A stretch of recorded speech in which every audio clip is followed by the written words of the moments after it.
On a pas mal de sujets à aborder aujourd'hui, mine de rien. En quelques jours depuis même pas 2 jours depuis le dernier, il y a déjà eu beaucoup d'activités. Et notamment, en fait, euh, j'aimerais aussi faire une petite réflexion sur la DeFi en cross-chain, parce que c'est vrai qu'on en parle beaucoup, mais on n'a pas souvent des choses assez pratiques à dire dessus. Et là, en l'occurrence, maintenant, on commence à avoir quelques exemples de démarches. Donc, ça va être assez pertinent de regarder tout ça. Laissez-moi faire le ping pour DeFi France. J'ai oublié les petits défiants. On peut pas oublier les défiants, c'est criminel. Euh, hop, là, c'est fait. Donc, je vous laisse le temps d'arriver tranquillement, pas de panique. Le début, c'est pas stressé.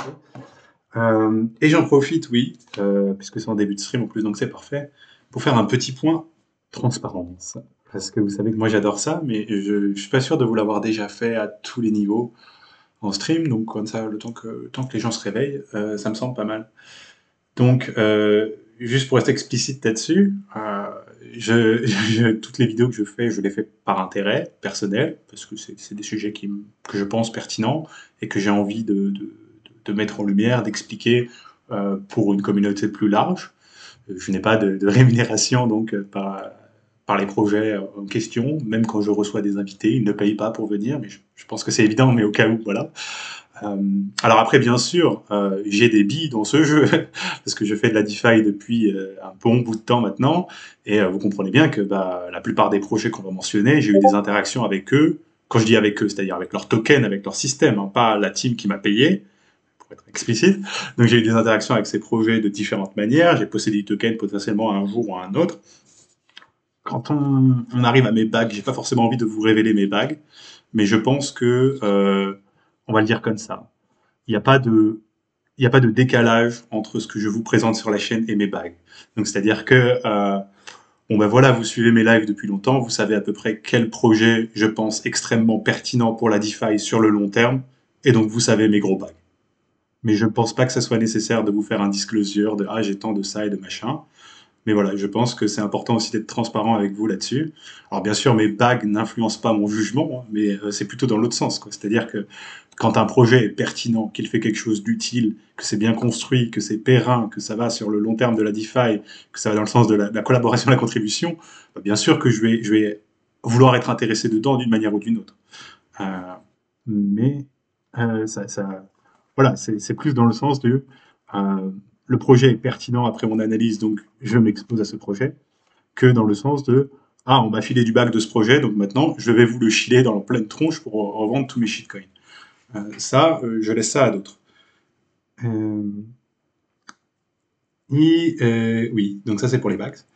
Après, pour finir ce petit point de transparence, désolé si c'est relou, mais je pense que c'est important aussi.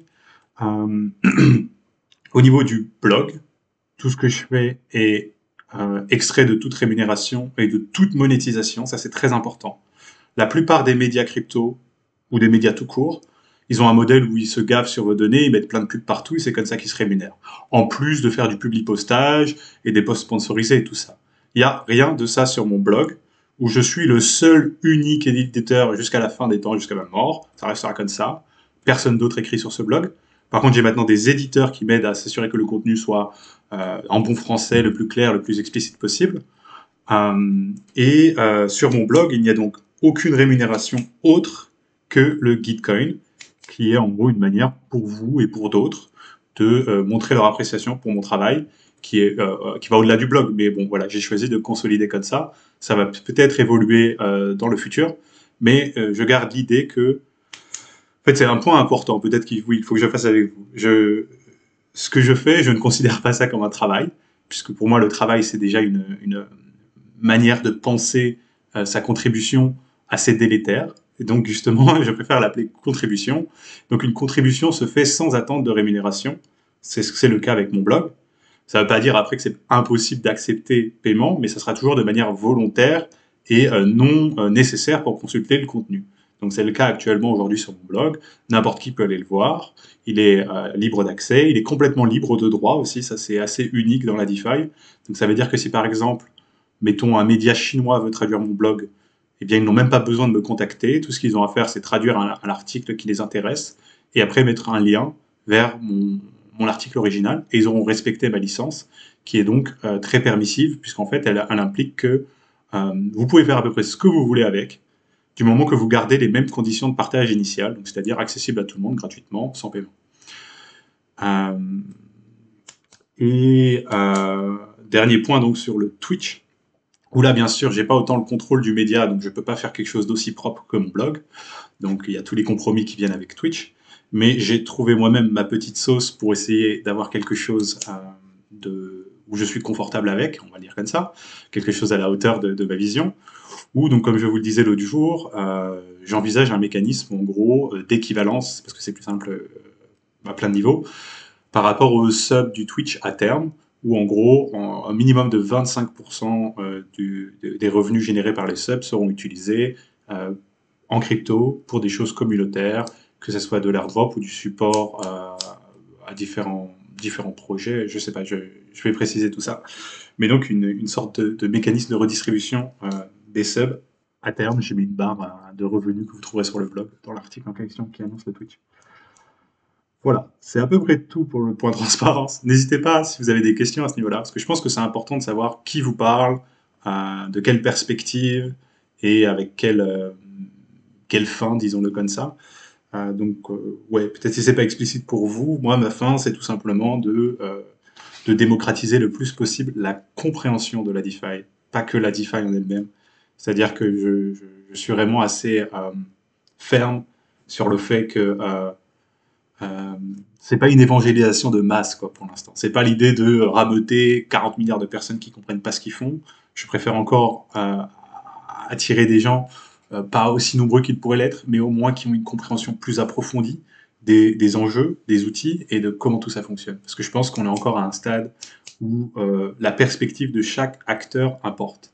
Et donc c'est important pas de filtrer, bien sûr, puisque c'est permissionless, n'importe qui peut venir, mais par la manière dont on en parle, la manière dont on présente et on articule tout ça, bah oui, appeler les personnes qui sont dans une démarche pertinente, on va le dire comme ça. Donc voilà pour ce petit point plus pratique, disons, sur la transparence. Alors pour aujourd'hui, c'est un truc assez sauvage, hein, j'ai pas prévu 40 milliards de sujets et ça va être assez ouvert entre nous, mais il y a plusieurs choses que j'aimerais discuter avec vous. Donc, on va faire un petit point sur ce airdrop de force là, parce que, oups, il est là.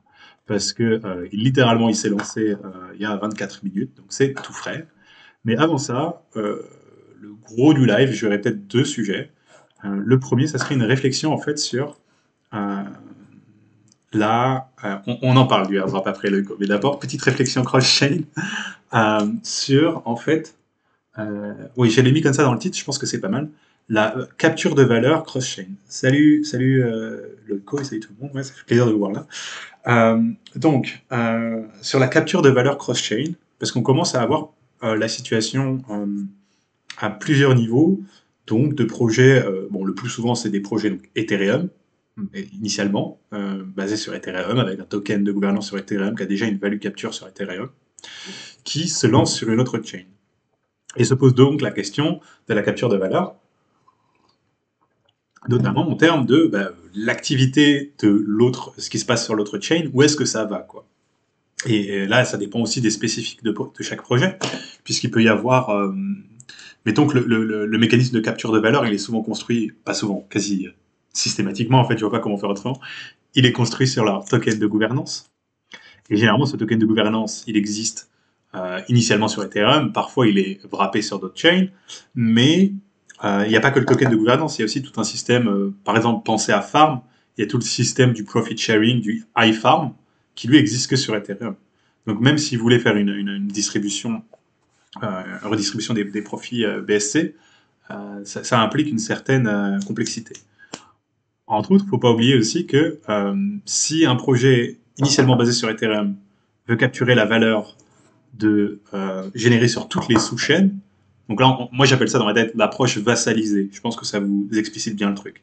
C'est-à-dire en gros, on est dans une approche où Ethereum reste la chain mère, il y a des réplications sur d'autres chains, mais toute la valeur est renvoyée vers Ethereum et capturée après par le mécanisme de capture de valeur sur Ethereum. Ben même là, ça implique une certaine complexité puisqu'il faut rapatrier ces profits capturés. Donc en fait, je pense que c'est un thème qui va devenir assez intéressant. assez significatif. Alors pour l'instant, on en est encore au premier jour. On va peut-être creuser plusieurs cas, mais celui qui m'a fait, il est où. Oui, celui qui m'a fait me poser la question par rapport à ça, c'est donc un projet.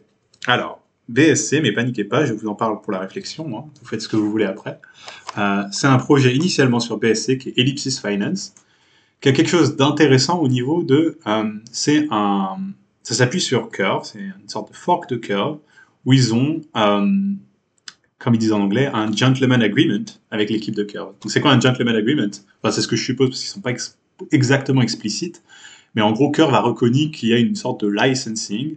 En gros, ils ont discuté avec l'équipe de Curve pour avoir le droit d'utiliser leur code, leur technologie, et comment marche cet accord? C'est assez simple. Au final, c'est trop drôle le scavaler du juste en dessous. Au final, Ellipsis donc distribue 25% de l'ensemble de tout son supply aux, aux holders de VECRV, c'est-à-dire les curves stakés dans la DAO de Curve. Et donc je pense que voilà, c'est une forme de value capture aussi, si vous voulez. C'est-à-dire qu'en gros, Curve donne le droit d'utiliser sa technologie à Ellipsis, mais avec la contrepartie que les holders de VECRV ont été encore une fois rémunérés avec ce airdrop, où donc en fait toute personne qui avait des VECRV, des CRV stakés sur Curve, est désormais éligible chaque semaine pour les 3 prochaines semaines, 3 prochains mois, je crois, à ce fameux airdrop d'Ellipsis qui est donc sur la BSC. Donc il faut qu'ils créent leur wallet sur BSC et tout ça, mais ça reste de l'argent gratuit pour toute personne impliquée dans Curve. Là où c'est marrant, c'est que c'est pour ça aussi que je détaille cet exemple de Curve, parce que maintenant vous êtes des pros de Curve, et si ça n'est pas le cas, bah, vous avez un marathon de 2h30 qui vous attend. Donc là-dessus, pas de problème. Euh, c'est un moment précis ou c'est sur une période? Je sais même pas. Le truc, c'est que de toute façon, tes CRV, quand tu les stakes, généralement, si t'es un Tchad, si t'as un peu compris, tu les stakes pour 4 ans. Donc à partir de là.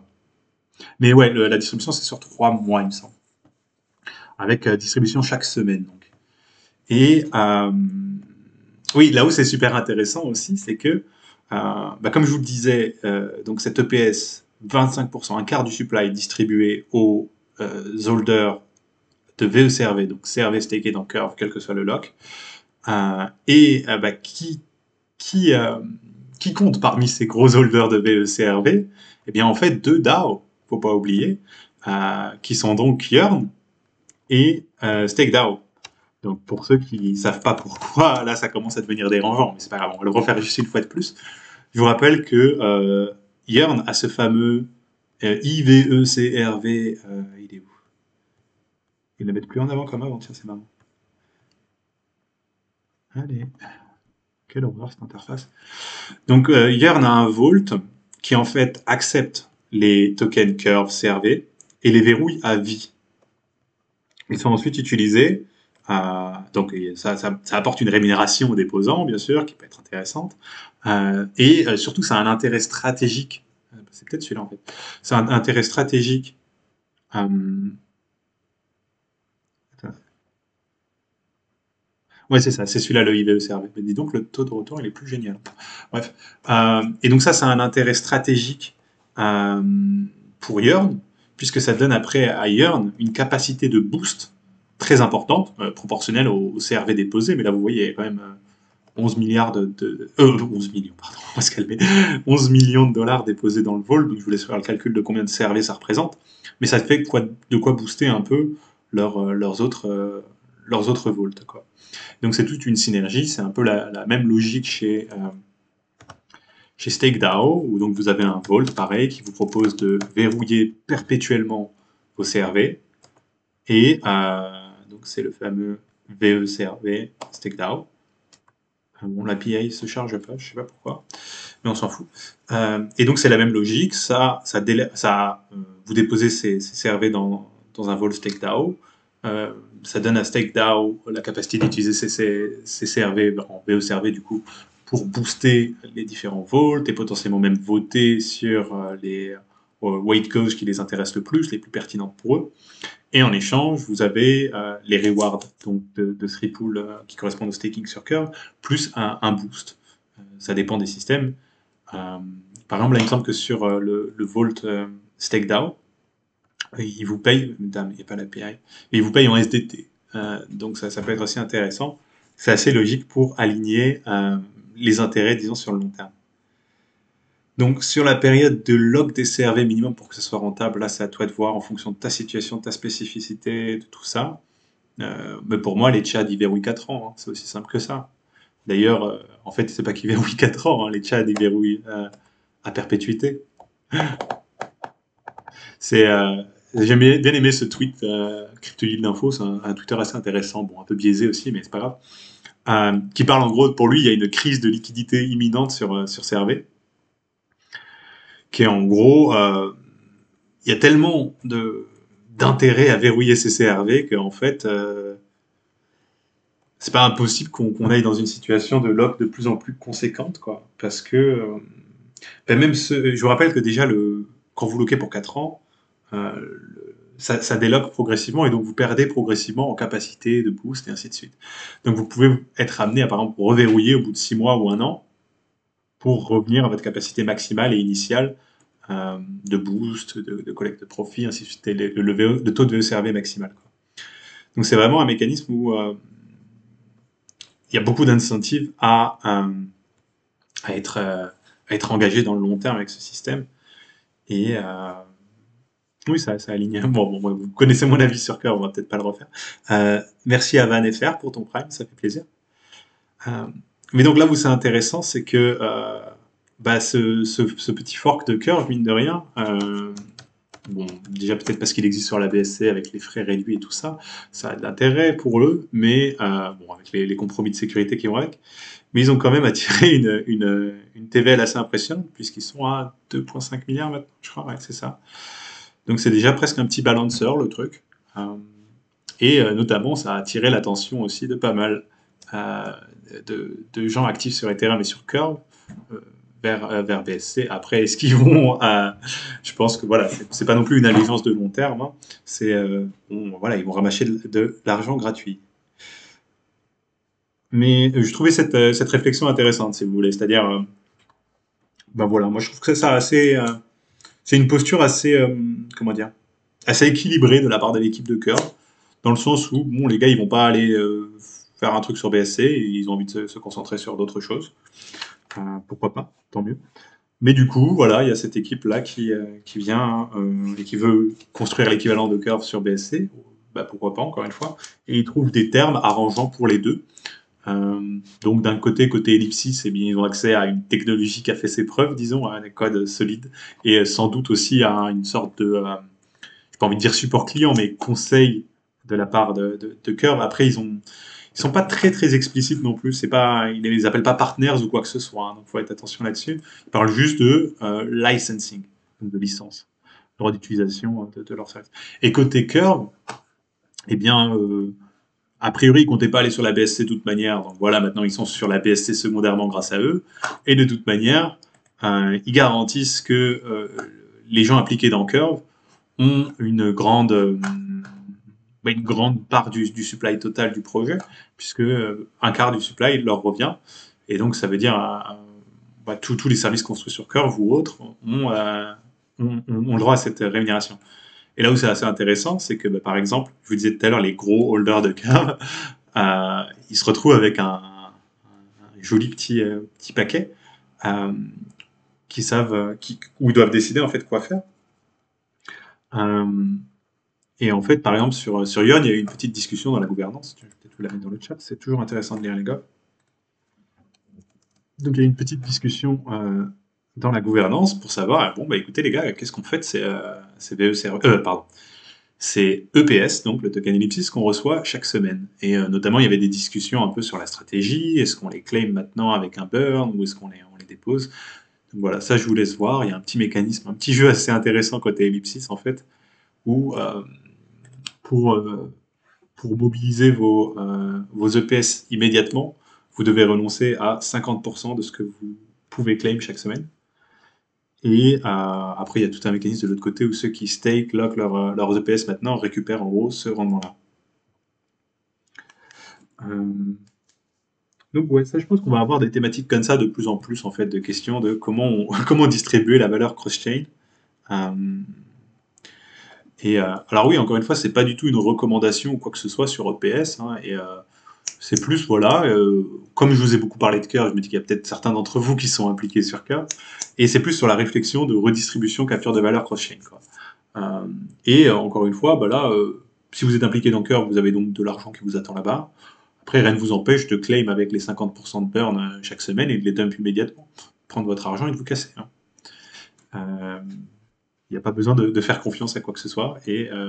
Voilà, je ne serai pas celui qui vous enverra vous jeter sur un truc pareil. Mais on verra bien où ça nous mène, quoi. En tout cas, c'est très positif pour Curve, ça. C'est surtout ça, ça, je pense, le fin mot de l'histoire.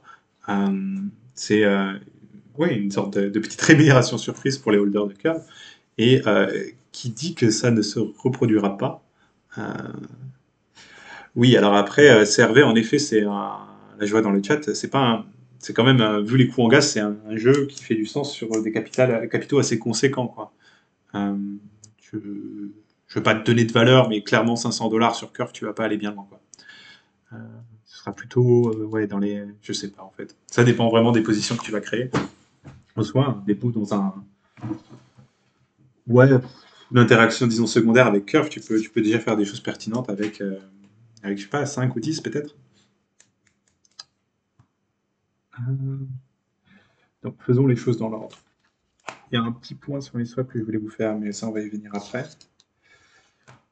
Autre news airdrop du jour, où là il y a, je pense, beaucoup plus de gens éligibles. C'est donc ce fameux Force DAO, je vais vous mettre ça dans le chat, qui se veut comme une sorte de cross-chain yield aggregator, je crois, donc on est encore dans la bonne thématique cross-chain. Là où c'est intéressant, c'est que donc, plusieurs choses. Un, ils airdrop pas directement leur token Force, ils airdrop en fait leur X-Force, qui est le Force dans leur Profit Sharing Vault, quoi. Donc en gros, ça veut dire que tous les gens, dès leur claim, ils sont sur un Force qui gagne de l'intérêt. Alors je sais pas s'ils se lancent immédiatement leur Profit Sharing ou un peu plus tard. Mais donc déjà ça c'est assez pertinent, ça veut dire c'est plutôt cool même pour les petits holders puisque ça veut dire que du coup ils n'ont pas besoin de repayer un allo ou plus un deposit sur Force pour contribuer au système. Et en outre, c'est une distribution en deux phases. Une première pour les utilisateurs d'Ethereum où ils ont donc ciblé les participants de différents protocoles. Et après une deuxième phase qui va être les euh, comment dire, pour les utilisateurs de projets DeFi sur d'autres chains comme BSC ou Polygon et je sais plus quel autre. Ça va peut-être un peu plus loin. Donc voilà, n'hésitez pas à aller voir directement sur leur site. Vous avez peut-être un petit claim à faire. Je sais pas si ce truc-là a déjà un marché et de la valeur, probablement pas. Les programmes d'incentive commencent un peu plus tard, il me semble. On peut checker ici, mais ça m'étonnerait. Ouais, ça sera un peu tôt.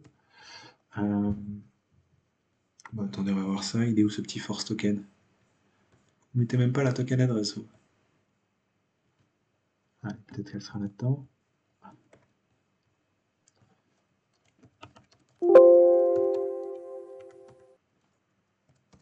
Ouais, peut-être sur la doc.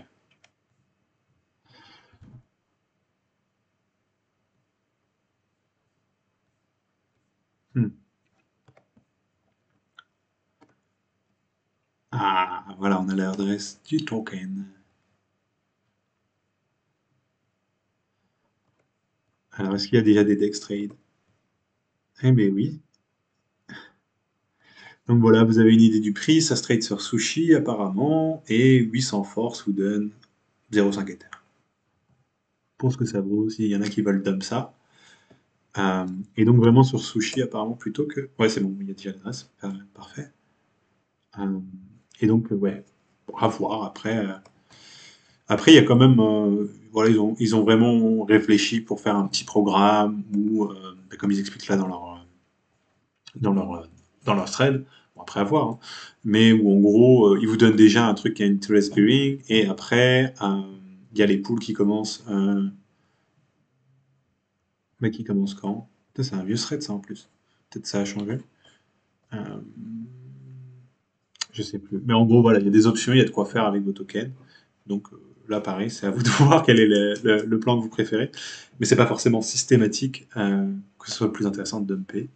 Je vous laisse voir sur les précédents airdrops ce qui a pu se passer. Alors,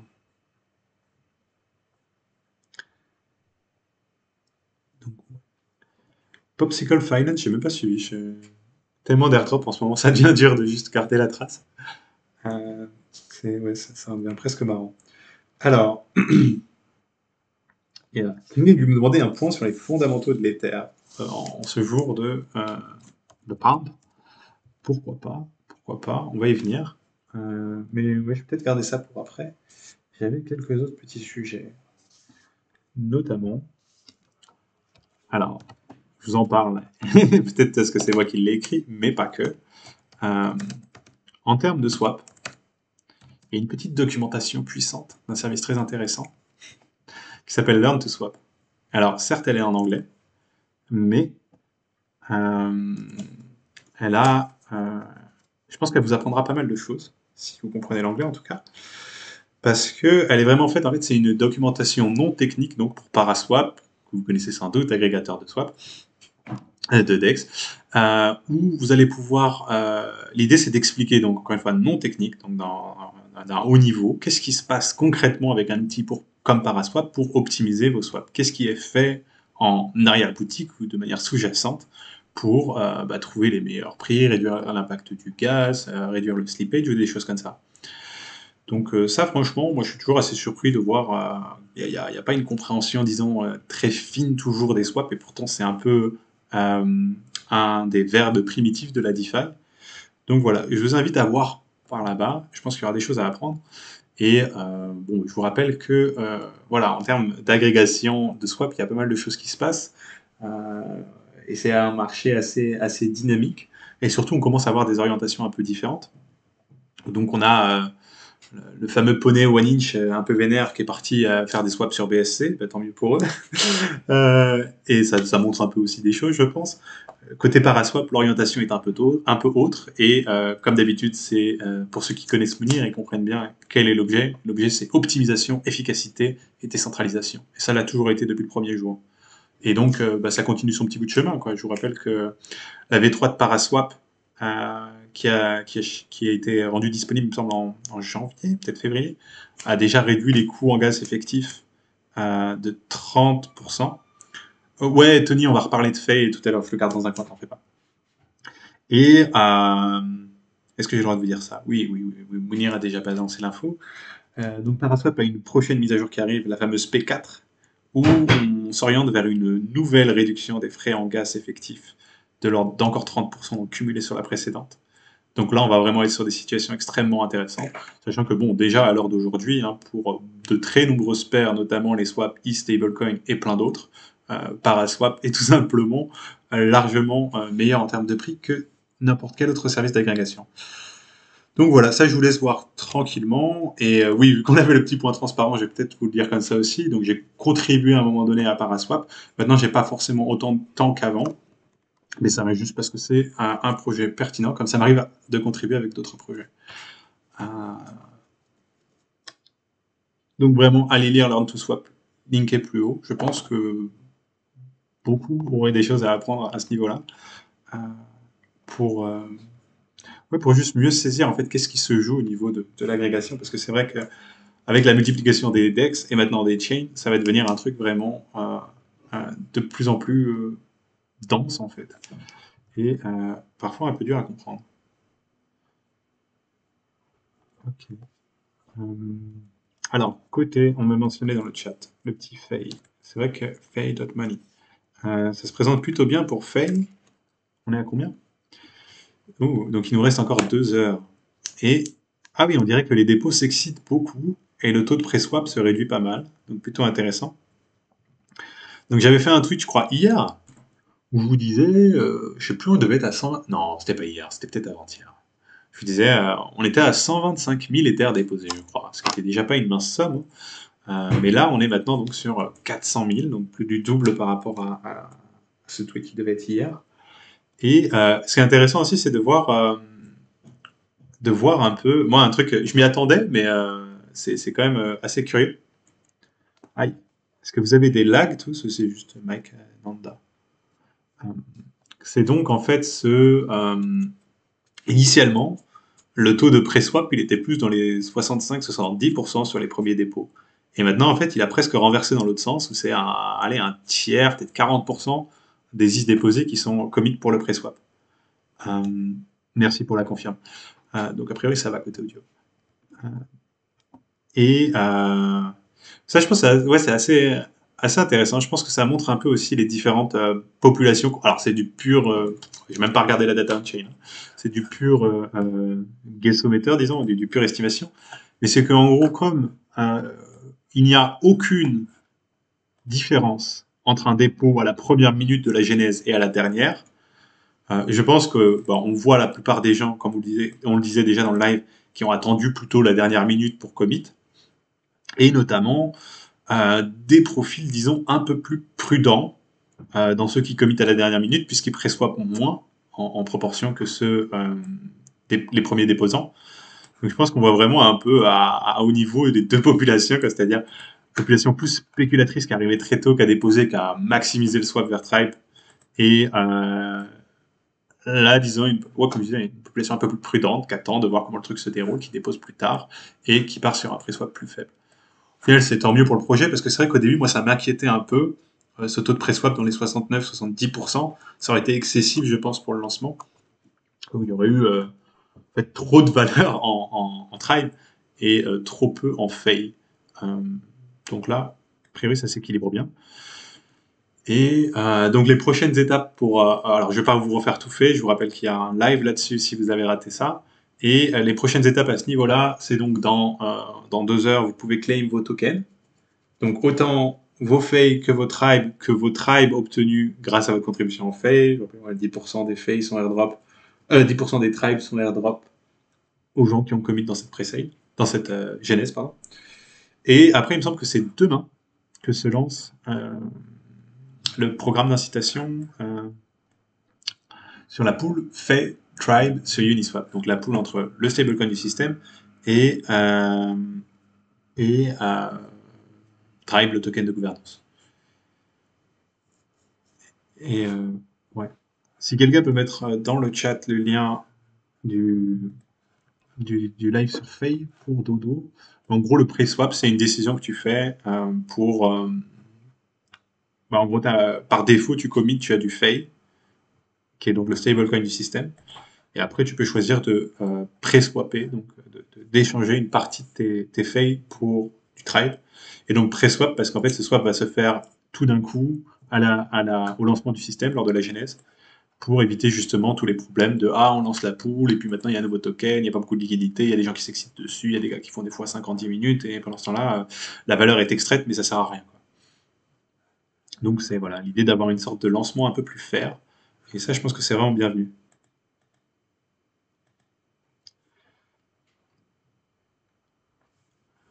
Mais en fait oui, justement, la liquidité sera par définition suffisante pour le pré-swap, vu que je pense oui, il va être... je sais pas s'il est minté immédiatement sur l'opération ou juste après, mais c'est toute l'idée, c'est de mutualiser. Ça augmente à une vitesse. Là, on a encore gagné un petit 1000 ou 2000 Ethers depuis qu'on regardait tout à l'heure. Donc, ouais, a priori, très très beau lancement pour eux. À voir après comment le système va se lancer concrètement. Tous les pré-swappers ont le même prix, c'est exactement ça, Dodo. De la même manière que tous les déposants dans cette genèse, même celui qui va arriver une minute avant le lock à la fin, du moment qu'il a déposé ses Ethers et que sa transaction a validé avant la fin du timer, il aura exactement le même prix que le mec qui a déposé le tout premier jour, le premier Ether dans la pool de genèse. C'est vraiment un gros mécanisme de mutualisation pour éviter justement tous ces arbitrages qui, en gros, sont accessibles aux gens qui peuvent signer des TX à 700 de gaz en n'en rien à foutre parce qu'ils font ça sur des montants importants, ou les gens les plus experts, quoi, disons. C'est vraiment c'est bienvenu de ce côté-là de faire un système un peu moins compétitif, en tout cas sur le lancement, euh, que euh, les trucs classiques. Et en fait, il n'y a pas de freerider dans ce système-là. Je comprends pas trop ta question du coup, Toy Course. Parce que. Attends, tu parles de. T'es toujours sur Fake. Parce qu'en soi, il y a un airdrop donc, de 10% du supply Tribe à tout le monde qui a commit à la pre-sale de Fake. Enfin, la genèse, pardon. Mais c'est normal, ça c'est pour s'assurer que même un gars qui pré-swap pas, donc qui choisit de rester en pure stable, parce qu'il peut avoir différents intérêts à le faire, il a quand même un peu de Tribe parce qu'il a contribué à cette genèse. Et outre ça, je pense que c'était aussi pour créer une incitation suffisante sur la genèse pour que ce soit un événement significatif, quoi, disons. Ils avaient besoin quand même, ils visaient initialement une émission minimale de 250 000 fails. Là, en l'occurrence, ils ont largement plus que la quantité d'éther nécessaire pour faire une telle émission.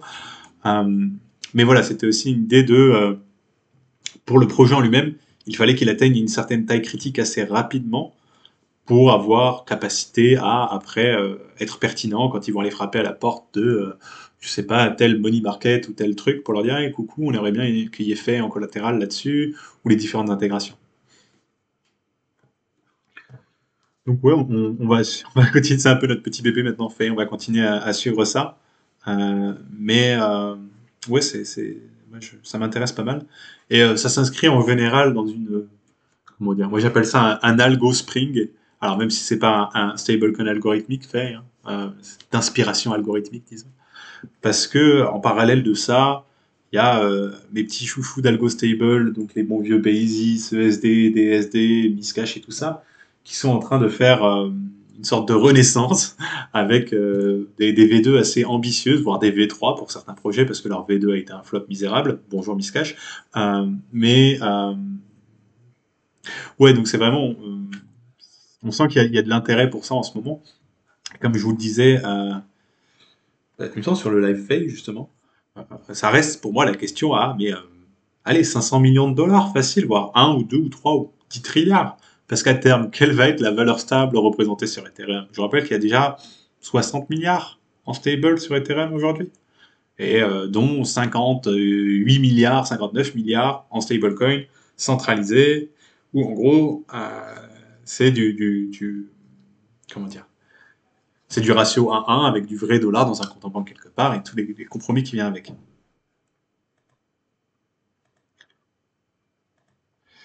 Ah, donc en gros, oui, ok. Ceux qui n'ont rien swappé sont venus sans risque. Bah, ils sont pas venus sans risque, ceux qui n'ont rien swappé. Ils prennent déjà tout le risque du contrat de genèse, ils prennent le risque, est-ce que le fait va bien valoir son prix, et ainsi de suite. Donc c'est pas des freeriders, hein.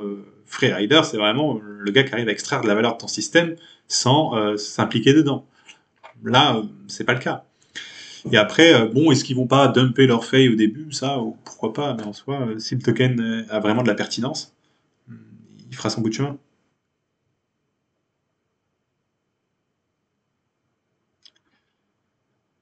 Euh, et donc pour les trades à base de Fay, French Tony, bah, en soi ça dépend du token contract de Fay. Je pense pas qu'il va être plus massif qu'un autre, faudra le voir. Mais je pense qu'ils ont pris ça en considération dans l'élaboration de leur projet, quoi.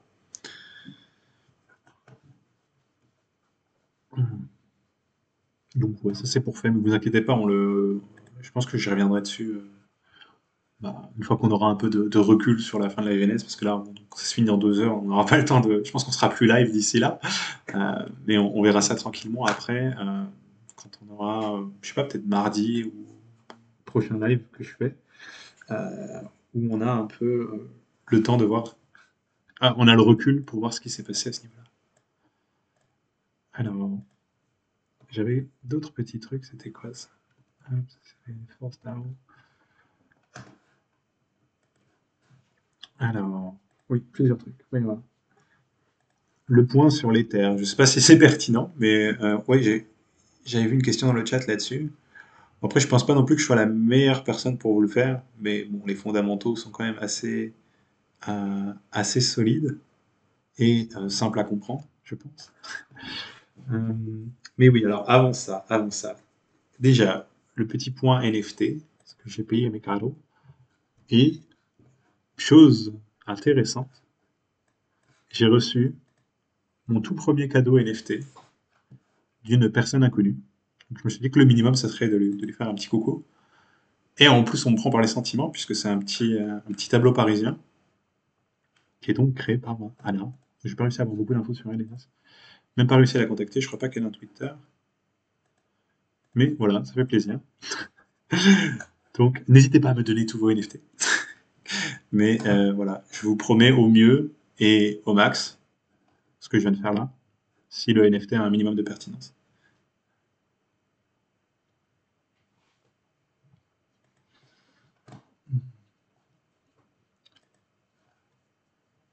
Et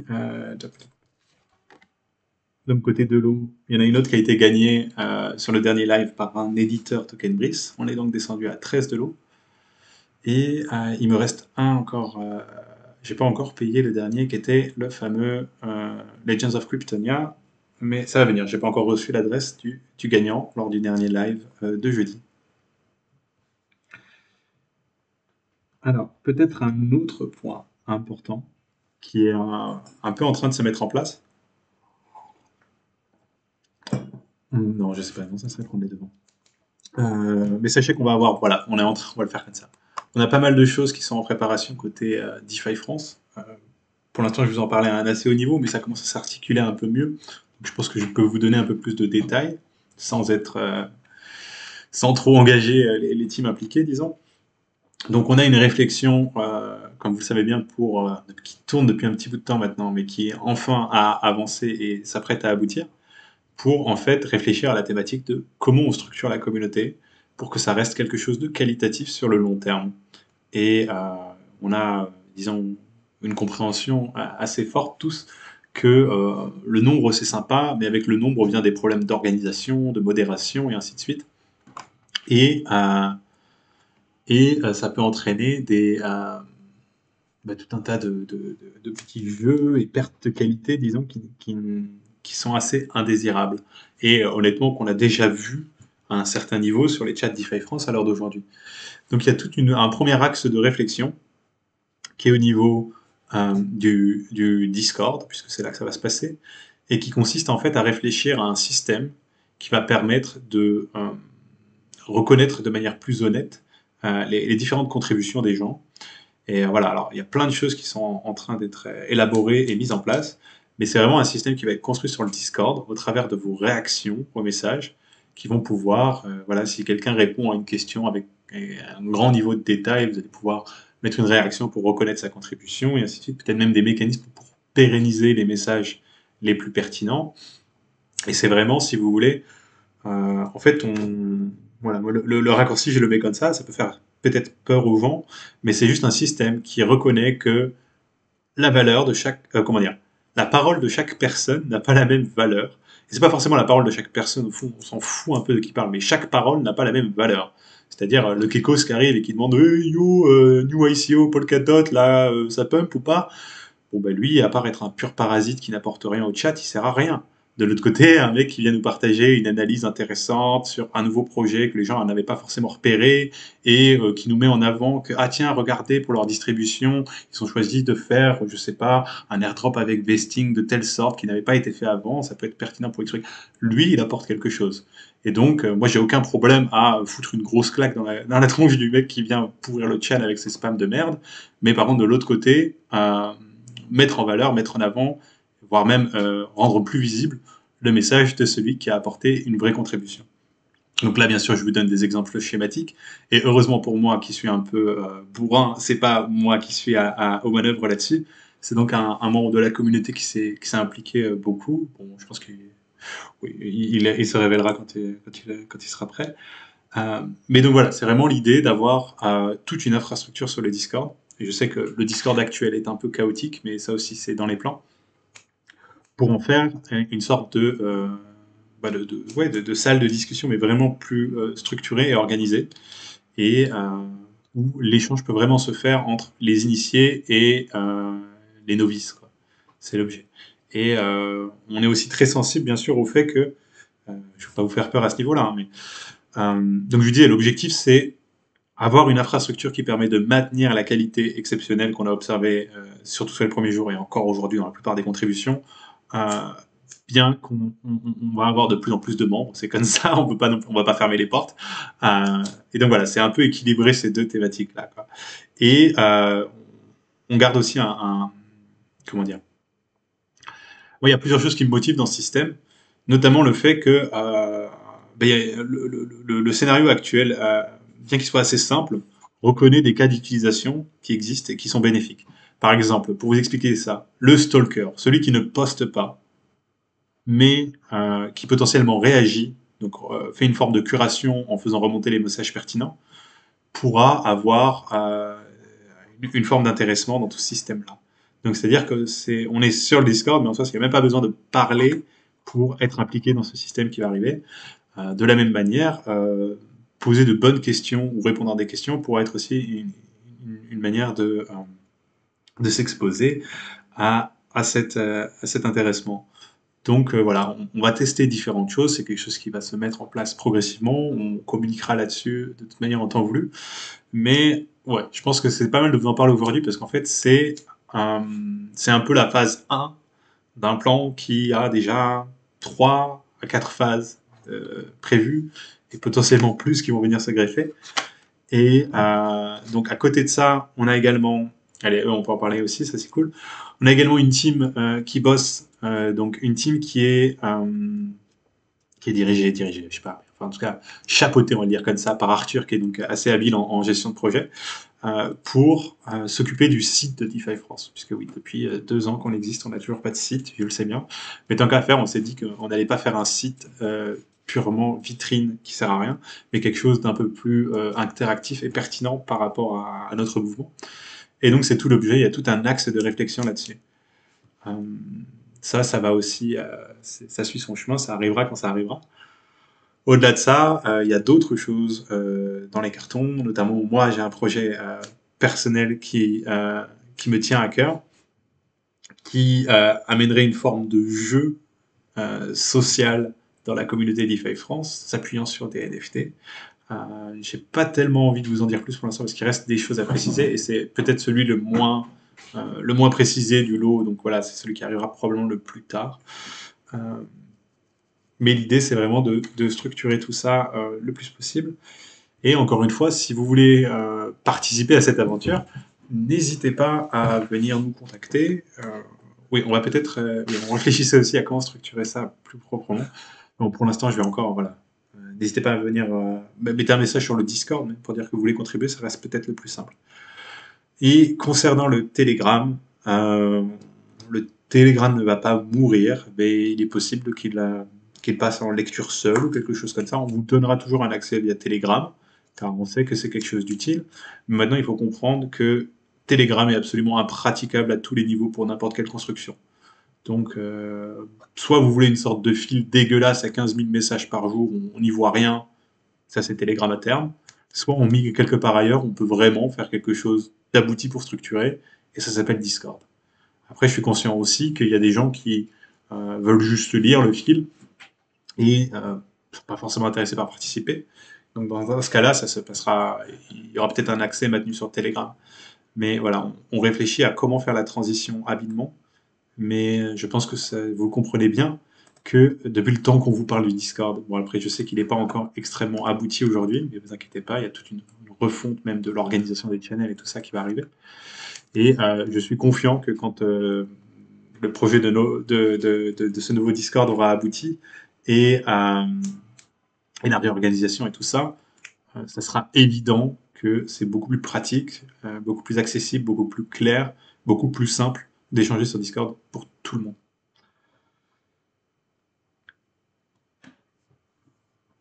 Et oui, Garrosh, pour l'airdrop, on vient de parler on a déjà parlé de Force. Donc voilà, n'hésitez pas à aller voir. Je crois que j'ai même mis un lien plus haut.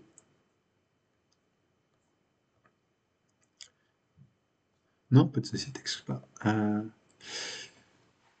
Et ouais, ouais, j'aime beaucoup cette idée de curation. C'est quelque chose une idée un peu transversale qui revient de plus en plus, que c'est marrant, elle vient à la fois sur le Discord que sur le site, par exemple, où on envisage des, aussi une approche plus curative par rapport aux différents contenus qui sont produits et ainsi de suite. Euh,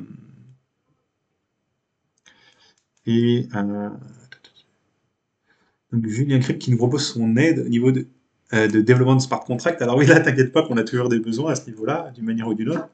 Donc, ouais, si vraiment tu as des compétences en Solidity, n'hésite pas à nous faire signe. Et qu'est-ce qui me restait? Oui, non, c'est pas mal. Alors après, euh, est-ce que je peux vous partager plus là-dessus? Je sais pas. C'est un peu une position compliquée parce qu'on synchronise ça et on essaie d'un peu de mettre de l'ordre dans toute la communauté. Mais c'est encore un peu tôt. Enfin, ça dépend. Tous les projets n'avancent pas à la même allure.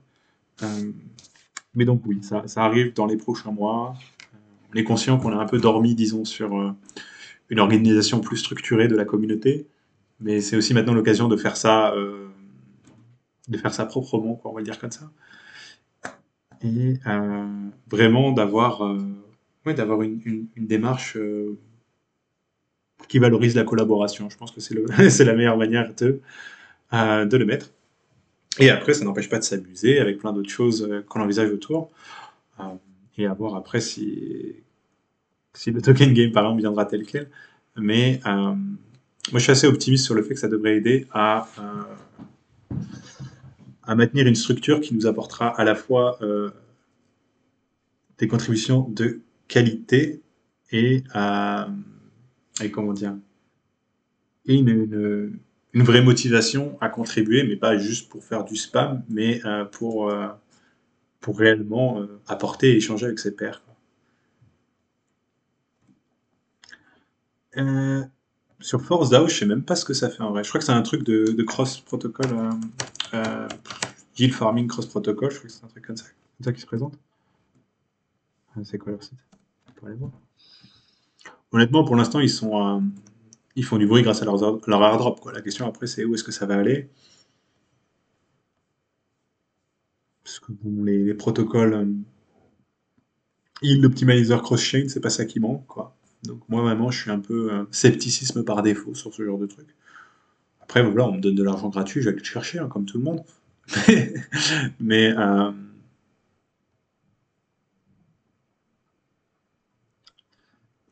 oui, c'est vrai que le côté participation, en fait, voilà, gardez ça dans un coin de la tête pour l'instant. On réfléchit à comment on va vous proposer un support pour que vous puissiez en fait clairement manifester votre intention de participer si vous le voulez et vos compétences et ce qui vous intéresse. Et de l'autre côté, dans ce même support, ça sera probablement un channel Discord ou quelque chose comme ça.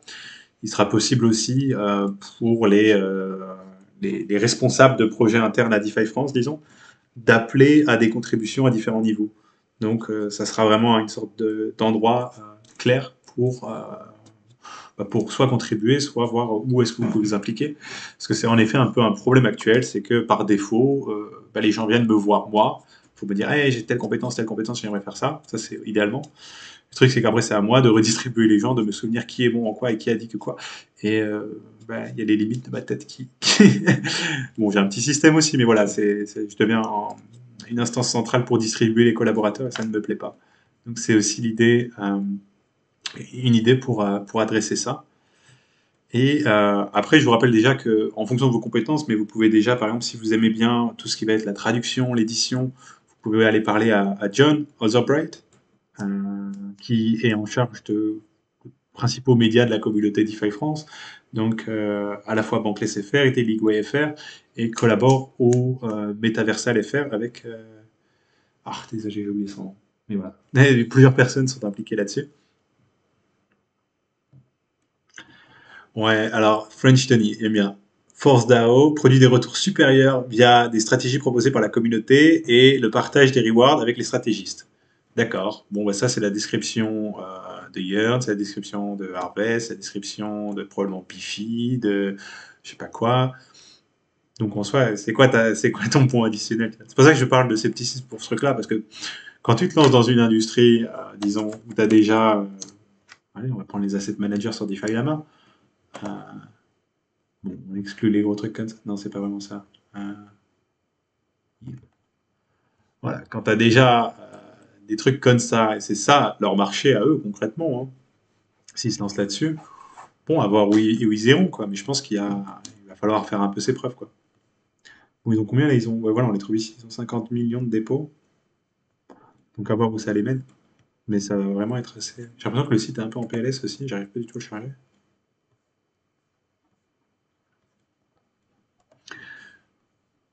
Mais voilà, à voir ce que ça donne à terme, ce Force DAO. Prendre déjà quelqu'un pour faire le lien, les compétences et les besoins. Je ne comprends pas trop ce que tu veux dire. Mais oui, aussi, si vous êtes. Ça, c'est vrai, on a peut-être besoin, parce on est tous assez occupés et assez. Avec des systèmes un peu différents. Donc, si vous êtes quelqu'un de très organisé, de très structuré, euh, qui n'a pas peur de faire, j'ai pas envie de dire des travaux chiants, mais ce que les gens regardent comme chiant, mais ce qui est 75% de mon quotidien pour être honnête, c'est-à-dire de coordonner des gens, d'organiser, de vraiment être un peu le fluide de connexion entre plusieurs équipes. Là, on a un besoin clair pour quelqu'un comme ça. Donc, si ça vous ressemble, n'hésitez pas à me faire un coucou après l'émission. Mais ouais, c'est ça, il va nous falloir une DRH, un ou une DRH DeFi France. C'est peut-être un peu ça. Mais je pense que déjà passer sur le channel, là, euh, ça devrait faciliter un peu les contributions et rendre plus clair un peu quels sont les besoins. Mais oui, les besoins principaux, vous les connaissez bien. On a des besoins en termes de graphisme, de développement web, on a des besoins de gestion de projet aussi, on aura besoin d'éditeurs à terme, de gens qui veulent produire du contenu, ou en tout cas aider à la production de contenu. Et oui, pas mal d'autres choses. Je n'ai pas forcément la visibilité sur tout, mais il y a de très très nombreuses manières de s'impliquer. Et j'ai vraiment envie enfin, c'est pas une envie, c'est déjà en cours. Disons, cette nouvelle phase de DeFi France, elle a déjà été rendue possible par un grand nombre de personnes qui s'impliquent de manière beaucoup plus importante que ce qu'ils pouvaient le faire par le passé. Et l'idée, c'est aussi que leur implication permet de développer des systèmes, des infrastructures qui va faciliter l'implication d'une nouvelle vague de personnes qui elle-même va probablement développer des systèmes, des infrastructures, des choses pertinentes, facilitant l'implication d'une nouvelle vague de personnes, et ainsi de suite. C'est un peu comme ça qu'on le voit aussi. Euh, de progressivement euh, ouvrir de plus en plus la structure, mais en gardant un objectif clair grâce à ce modèle-là.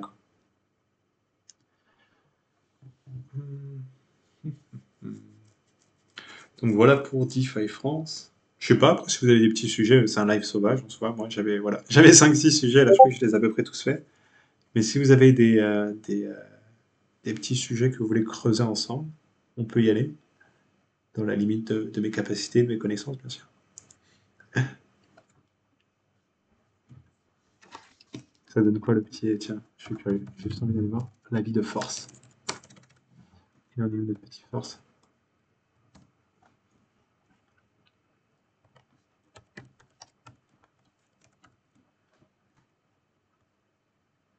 Ah, mais avant qu'on le trouve là-dessus, celui-là. Ah, attends, c'était quoi sa token adresse?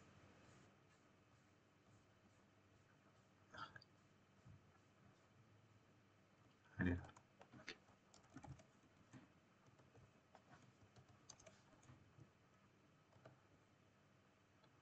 Boum. Ah oui, d'accord. Ouais, mais ça, c'est. Il prend quoi? Bah, ça doit être juste sur la paire Uniswap.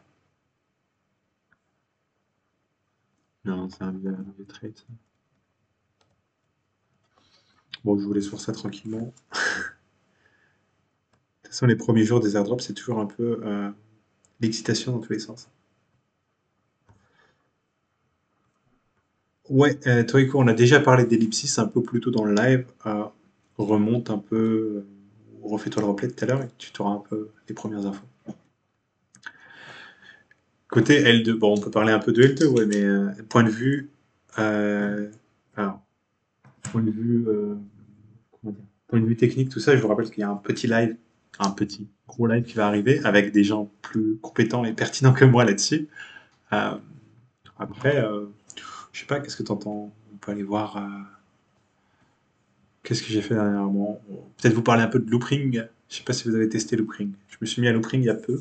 J'étais assez agréablement surpris. Je sais que ça m'a pris du temps parce que c'était dispo depuis un bail. Mais après, je pense que ouais, là, en termes de L2 utilisable aujourd'hui, on a pas mal fait le tour. Donc avec ComSwap, QuickSwap, Loopring, Optimism, on a parlé un peu de tout ça déjà sur la chaîne. J'essaie de garder une sensibilité à tout ça. Après, à voir ce qui va arriver. Ce qui va arriver ce mois-ci. Mais oui, oui, l'état des lieux des technologies, comme je te le dis, moi j'en ai une compréhension de haut niveau, mais tant qu'à faire, je préfère faire ça avec quelqu'un qui, lui, est quelqu'un qui construit avec ces technologies-là, en tout cas certaines d'entre elles, et d'autres personnes qui interagissent avec ces technologies-là au niveau de développement. Et donc, ensemble, et avec mon point de vue un peu naïf, je pense qu'on peut arriver à quelque chose d'assez équilibré.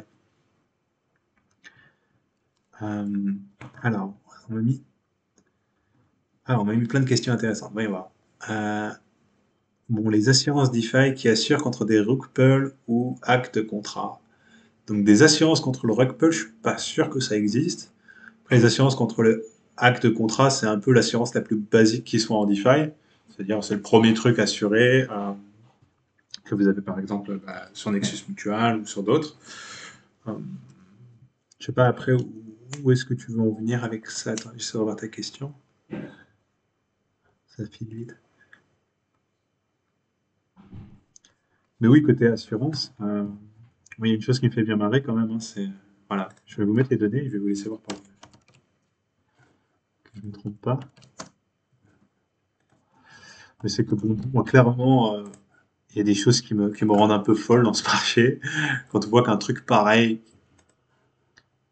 qui a suscité un intérêt proche du zéro, a encore une valeur telle, ça me rend un peu ouf. Mais voilà, comme vous savez, j'ai un peu un petit champion dans cette course, tout simplement parce que c'est aussi le plus pertinent. Mais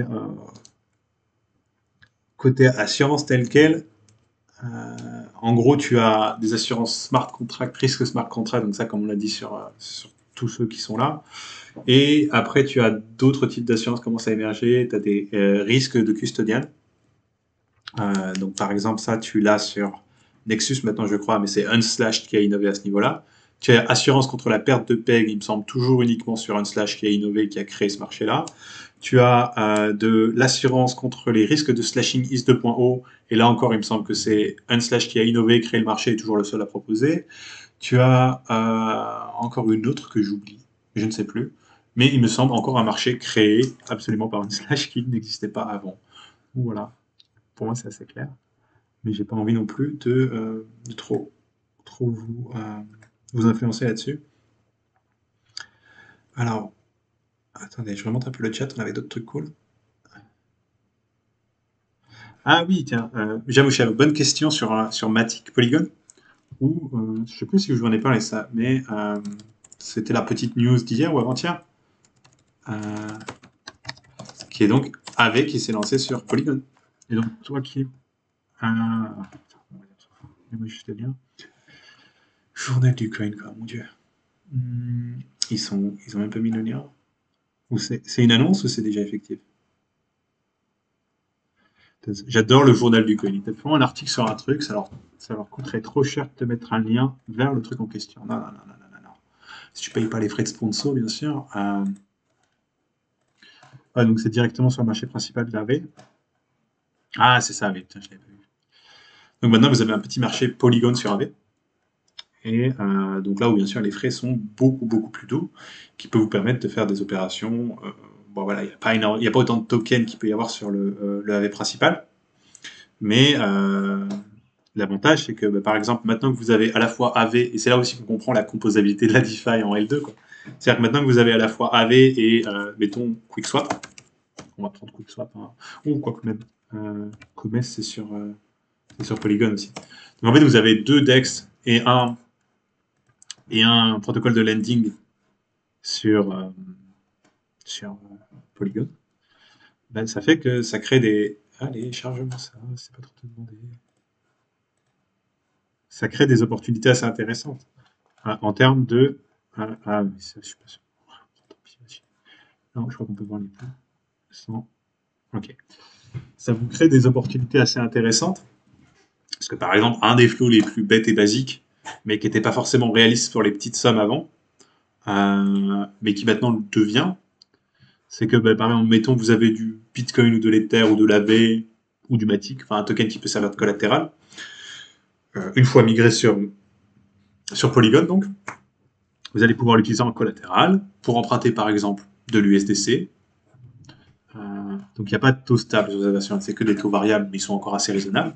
Vous empruntez vos petits USDC ici à 3% environ, et vous pouvez après les déposer dans un pool, par exemple là, MAUSDC, USDC, où c'est donc ça reste une pool pure USDC et ça vous expose un retour en quick. Tout ça sur un L2. Donc je trouve ça assez cool de voir un peu voilà l'écosystème qui se recrée progressivement sur ces petits layers. Donc pour l'instant, je rappelle que Polygon n'est pas un layer 2, mais une sidechain. C'est pas les mêmes garanties en termes de sécurité, mais ça reste assez intéressant. Euh, alors, je regarde juste un peu le chat, j'ai vu d'autres questions. Alors, un peu relatif à l'assurance, mais c'est une approche différente, disons, dans la gestion du risque. Il y a French Tony qui nous parle de SFI et de Barnbridge, qui sont deux services qui permettent le tranching de risque. Donc ça, c'est un sujet, je vous en avais déjà parlé sur mon blog. Donc ouais, j'ai vu cette histoire chez Barnbridge qui vient de se lancer avec des taux un peu délirants. À voir après si ça se tient. Je t'avoue que j'ai pas eu le temps de creuser plus que ça, French Tony, donc je sais pas si j'aurais forcément quelque chose de très pertinent à te dire. Euh,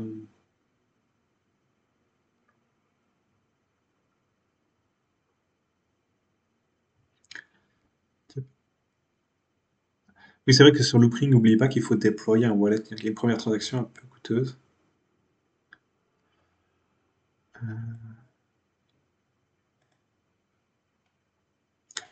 Ouais, après, la question sur la distribution de tokens de gouvernance, c'est vrai qu'elle est assez pertinente. C'est au-delà de ça, tu touches un point où les gens ils disent souvent, mais les yields, ça tiendra pas. Une fois qu'on sera mainstream, ça ira nulle part. Moi, je suis pas forcément convaincu. Je suis pas forcément convaincu. Parce que dis-toi, si ton plan d'émission de ton token de gouvernance, il est bien foutu, en soi, au fur et à mesure que l'émission de ce token diminue, son prix s'apprécie et donc ça se compense d'une certaine manière. Alors bien sûr, c'est le scénario idéal, ça. Mais tu vois, c'est un peu la logique pour le mettre simple. J'ai même pas les chiffres en tête. Mais tu regardes ce que prenait un mineur pour valider un bloc Bitcoin il y a 5 ou 10 ans. Tu le mets en nombre de Bitcoin et en valeur aujourd'hui, tu vas dire oups. Mais parce que voilà, à l'époque, ça faisait du sens, ça s'est réduit progressivement et maintenant on est à je sais même pas combien de BTC par bloc avec tous les halvings, mais une somme bien moindre, mais qui pourtant suffit quand même à motiver l'action parce que l'appréciation de valeur du Bitcoin a compensé la diminution en nombre d'unités de ce qui est distribué. Bon là je te prends un cas simple que tout le monde comprend bien, mais c'est un peu la même chose sur des tokens de gouvernance s'ils sont pertinents et bien distribués, j'ai envie de dire. Et en outre, bon, là en effet les meilleurs yields généralement se trouvent sur de la distribution de tokens de gouvernance, mais c'est pas du tout la seule approche qui permet d'aboutir à des rendements assez intéressants, quoi. Maintenant, tu as quand même des trucs qui peuvent te permettre de faire des rendements pertinents, qui en fait n'ont aucune exposition à un token de gouvernance. Donc, tu vas juste farmer sur du stable, faire du prêt, du leverage prêt, des choses comme ça. Bonjour, XX. Alors,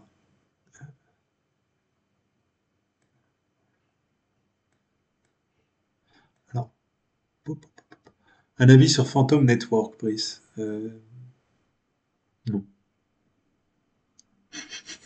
Enfin, ouais. Non, pas vraiment. Bon, j'ai pas. Si tu veux, si j'ai un avis, ça va être un peu des a priori par rapport à mon contexte.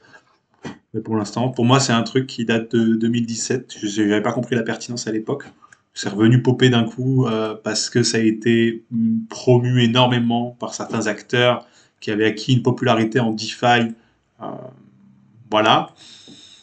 Et est-ce que ça a de la pertinence? A priori, j'en sais rien. Je saurais pas. Comme je te dis, j'ai pas utilisé, j'ai pas creusé plus que ça, mais je vois pas quelle pertinence ça aurait. Enfin, je pense que s'il y avait une réelle pertinence à un truc comme Phantom en dehors de qui est en train de le chiller, on le saurait depuis un petit bout de temps, on va dire comme ça.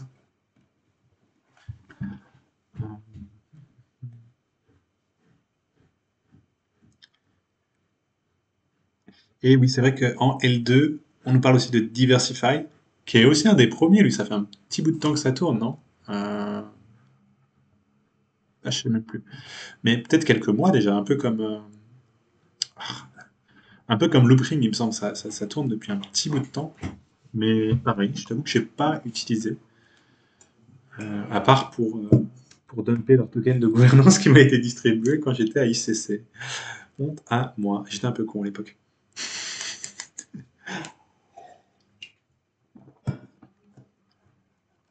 Et alors, petite question sur BadgerDAO, on a déjà pas mal parlé de tout ça dans des lives ou autres.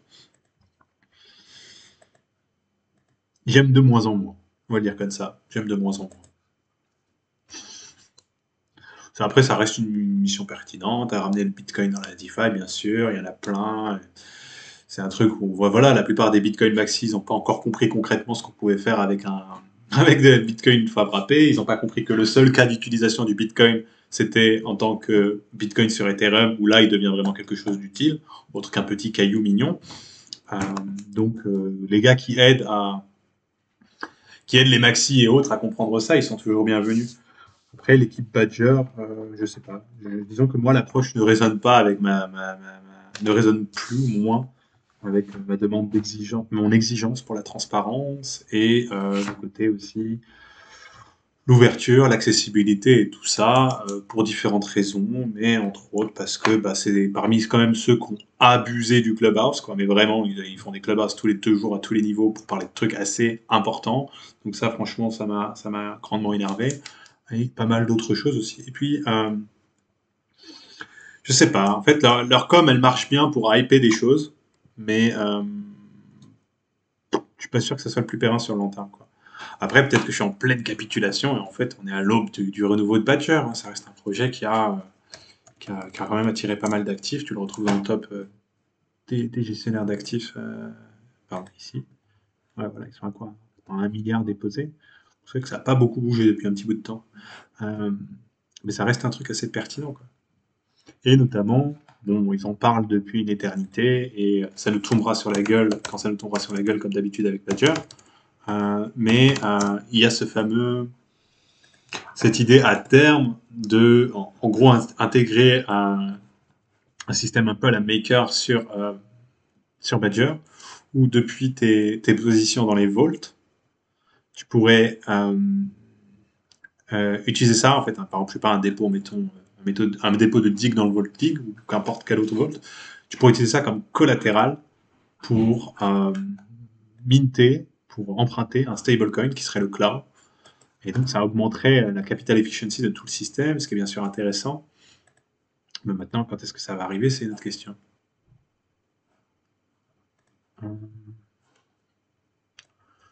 Donc voilà. Et puis après, ouais, un autre truc qui me dérange, moi, c'est aussi la manière dont ils ont communiqué sur le dig. Et ouais, on va dire juste la manière dont ils ont communiqué sur le dig. Et la vision générale autour du dig qui me semble un peu mal renseignée. On va dire comme ça. Ça encore une fois, voilà, c'est des avis personnels, c'est à vous de voir. C'est pas parce que j'aime pas un truc que ça pump pas ou que c'est pas pertinent. J'ai déjà dit plein de conneries, hein, je vous le rappelle. Ça m'arrive à plein de niveaux, par exemple. Je sais pas, il y a quelques mois, quand je regardais les algo stables, un de ceux qui m'est passé sous le radar, c'était Frax. Vous regardez aujourd'hui, le seul qui a tenu son PEC sur les 4-5 derniers mois, c'était Frax. Bon, ben voilà, ça arrive, hein, ça arrive. Euh, mais c'est pour ça aussi que c'est important d'apprendre à vous faire vos avis par vous-même. Alors,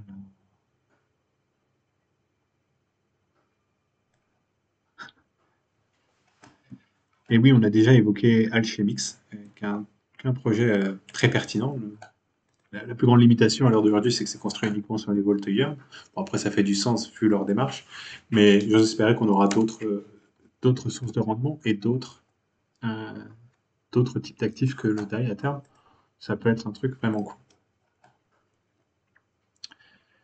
Euh, Quoi d'autre? Si, un autre truc marrant, je sais pas pour ceux, si vous êtes nombreux à suivre Reflexer, j'ai un peu du mal à estimer un peu, j'ai envie de dire, quelles sont mes aventures solitaires de Token Breeze où je vous partage ça en mode, voilà, moi je suis allé dans cette ferme-là, et vous suivez de loin, ou les trucs que vous suivez d'un peu plus près. Euh, mais côté réflexeur, c'est une situation assez intéressante qui se passe encore. Je vous invite vraiment à regarder un peu ce dashboard et à comprendre concrètement ce qui est en jeu. Et donc, il y a quand même des métriques essentielles vont être à ce niveau-là, quoi. C'est-à-dire ce mécanisme, ça c'est l'équivalent du Stability Fee Maker, donc ce que vous payez pour emprunter, qui est à 2%. Et ça, c'est en gros une sorte de mécanisme qui va faire varier votre dette en fonction de l'écart observé entre ces deux prix-là, donc le prix sur le marché et le prix de rédemption. Et bon, ça dépend des moments et ça dépend des conditions sur le marché.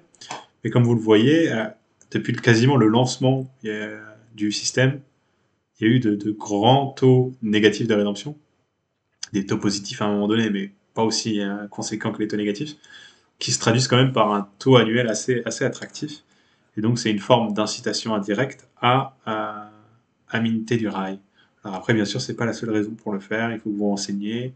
Et je vous invite vraiment surtout sur un système comme ça, à ne pas y aller en slip.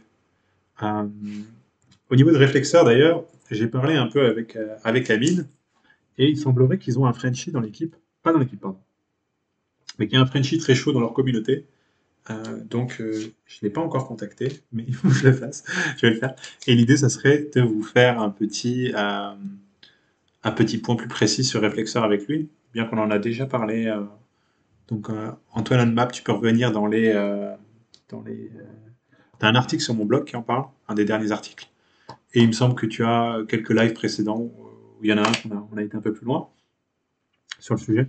C'est pas un stable algorithmique. L'idée, c'est en gros une itération sur un modèle à la maker qui va essayer de résoudre plusieurs problèmes, dont le problème que les collatérales acceptées par maker sont de diverses natures. Il y en a qui sont censurables, comme le wrap Bitcoin ou le SDC. Il y en a qui ne le sont pas, comme l'Ether. Et pourtant, au fond, tout ce que tu produis, c'est un DAI, donc il y a une forme de mise en commun du risque qui dérange pas mal de personnes, dont moi. Euh, et aussi, bien sûr, une réflexion sur la stabilité en elle-même, c'est-à-dire que Maker vise à produire un stablecoin sur le dollar, c'est le DAI. Côté réflexeur, il y a une conscience que même le dollar lui-même n'est pas stable, et donc c'est un mécanisme qui cherche à produire euh, son propre prix de référence, en fait, si tu veux. C'est vraiment les deux valeurs, et market price sur le TWAP et le redemption price, pardon. C'est les deux valeurs essentielles du système, quoi. Et il y a vraiment toute une série de mécanismes en fait pour les faire converger, tout en permettant bien sûr une forme de fluidité. Et ouais, c'est l'essentiel des points sur Réflexeur, je pense. Et après, à voir ce qui va venir. Oui, il y a peut-être un troisième point au niveau de la gouvernance, de la dégouvernance, avec leur fameux token qui n'est pas encore arrivé, FLX, et le plan qui vient avec. Où en gros, si tu veux, moi, ce que j'ai apprécié, après, c'est peut-être purement déclaratif, peut-être qu'ils se payent notre tête, on saura avec le temps, mais c'est que dès le début du projet, ils sont arrivés et ils ont un peu découpé le gâteau, si tu veux, où ils ont dit, OK, notre système, il est complexe, il y a ce PID contrôleur, il y a ça, il y a ça, il y a ça. Et en fait, notre objectif, c'est que, je sais plus les dates exactement, mais pour te donner une idée, au 22 mars 2022, ce PID contrôleur, il soit dans les mains de la communauté. Après ce truc-là, à telle date, dans les mains de la communauté, et ainsi de suite. Ou à chaque fois, si tu veux, chaque sous-élément du système, ils ont, ils se sont donné un objectif de le remettre dans les mains de la communauté une fois qu'il aura été governance minimized le maximum. C'est-à-dire que là, comme on est sur un système assez jeune, il y a un peu de paramétrage à faire, de changer X ou Y pour ça. Une fois que le système va devenir de plus en plus mature, on peut arriver à un truc où il y a moins de paramétrage, c'est plus juste des décisions long terme. Et dans ce cas-là, pouf, c'est remis dans les mains de la communauté et ça suit son petit chemin. Euh...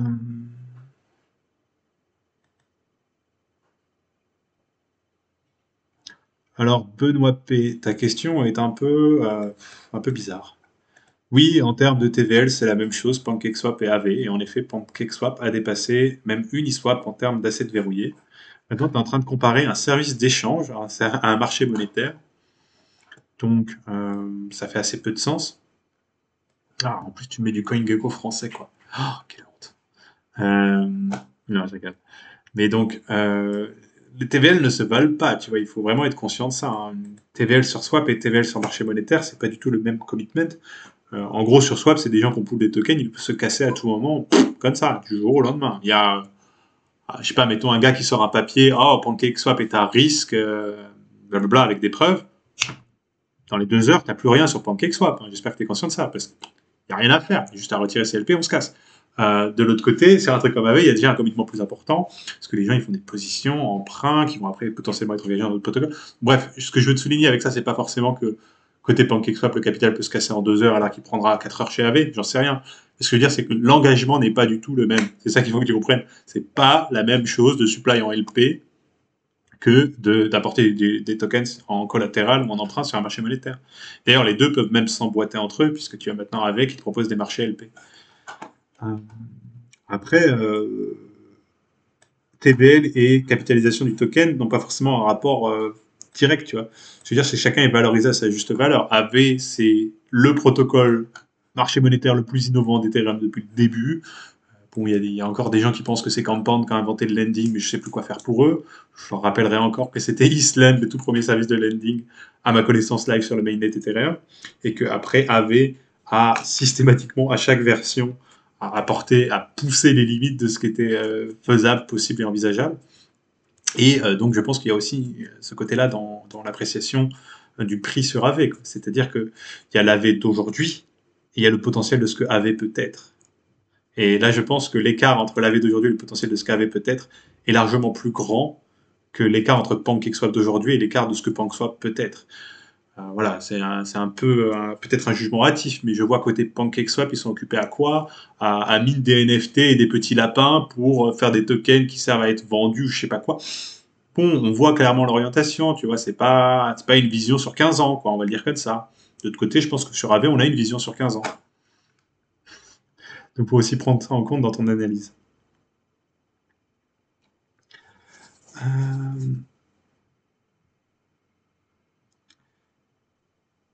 penses-tu qu'il y aura une future collaboration entre Aave et la DeFi Polygon avec QuickSwap comme Swap? Des collaborations, je sais pas trop ce que tu entends par là, mais il y a déjà les Gotchi sur Polygon. Euh, Ah, et oui, mise en valeur. Ça, franchement, c'est spéculatif. Moi, je t'avoue que j'ai pas trop suivi les Gotchi, donc je saurais même pas te dire, mais je pense qu'on va avoir pas mal de choses, oui. Surtout, il y a l'effet de masse, quoi. Plus il y a de choses sur Polygon, plus ça peut donner des choses intéressantes. Là, il commence à avoir pas mal de jeux, le marché monétaire avait, donc, qui vient d'arriver, euh, et 2 services de swap au minimum à ma connaissance. Donc ça ouvre déjà des portes, et peut-être qu'on pourra avoir des trucs stylés assez rapidement, quoi.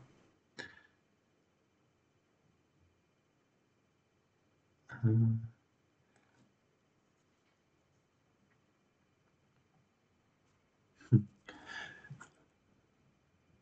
Alors, oui, il y a une question sur Rocket Pool, je vois ça. Euh, alors Rocket Pool, c'est un vieux projet, hein. Je me souviens, c'était une des premières pools Uniswap et tout ça depuis un bail. Les gens sont très excités là-dessus. Euh, C'est une solution de staking délégué. Après, je t'avoue que j'ai pas eu le temps de creuser les détails et de voir en quoi c'est pertinent par rapport à Lido.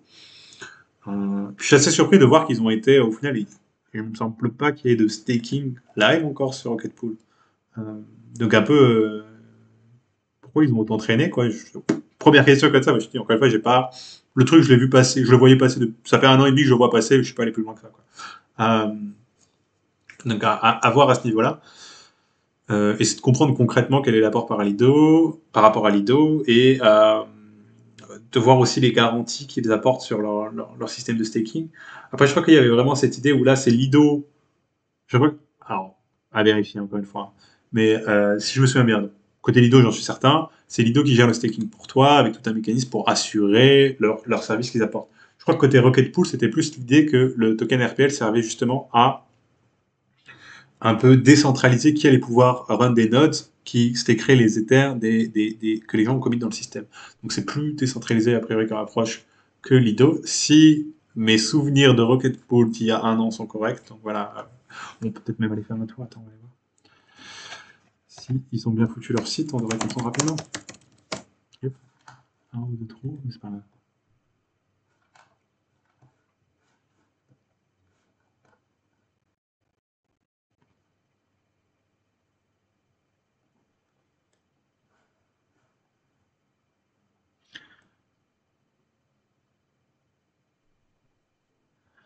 Ouais, d'accord, ils approchent vraiment la release apparemment. Et en effet, il y a cette idée de décentraliser un peu plus les nodes. Donc, à voir, de toute façon, les services staking de ISO 2.0, je pense on a largement de la place pour plus d'un.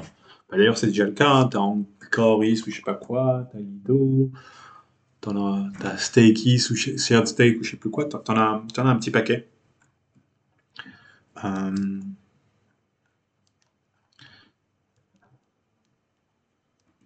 alors, euh, sur Rocket Pool, tu peux staker sur ton propre node tout en profitant d'une contrepartie en ETH synthétique qui pourra être exploitée sur de la DeFi en parallèle. Intéressant.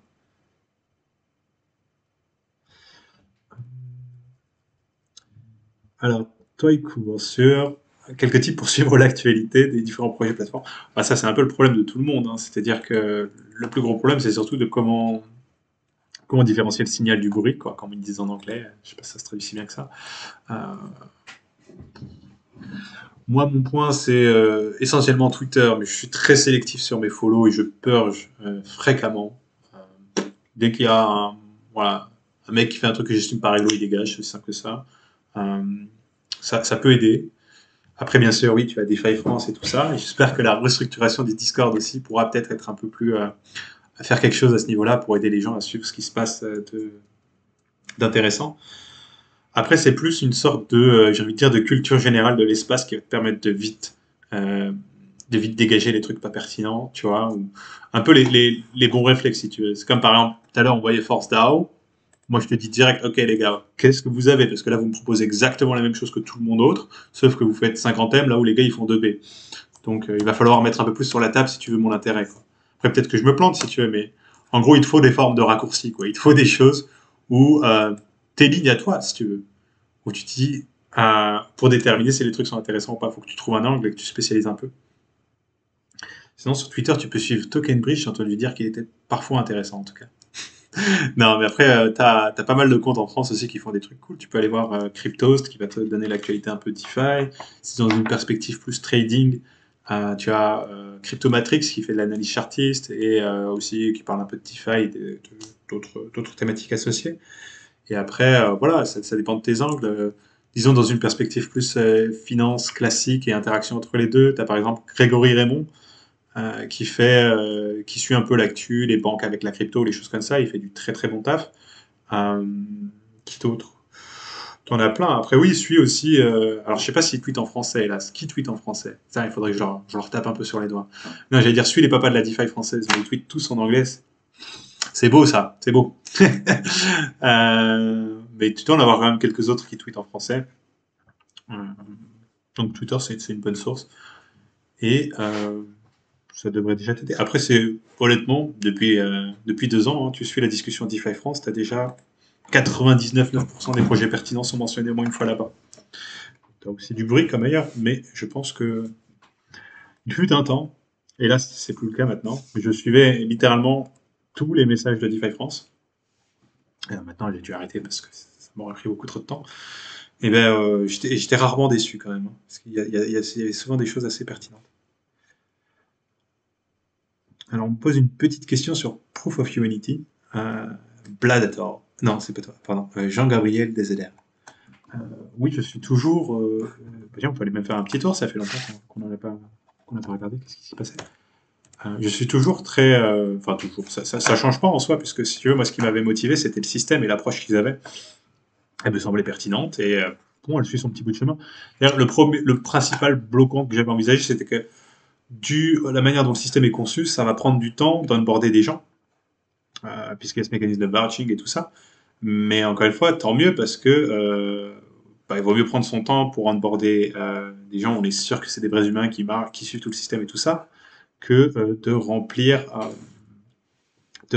le,